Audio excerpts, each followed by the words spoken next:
we will learn are major triads built from 7 natural notes A, B, C, D, E, F, G.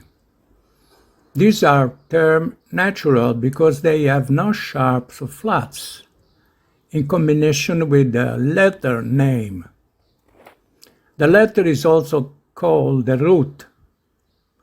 The root gives the chord its name and it is also the first note in the major scale of a chord. Place the fingers of the fretting hand just behind the metal fretwise, so the finger is in the front of the fret area. Use the tops of the fingertips. Place thumb behind neck at the second fret. Practice all 7 shapes and memorize them. C major, D major, E major, G major,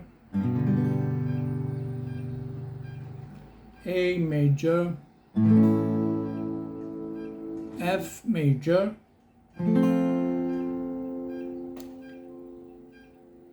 and B major.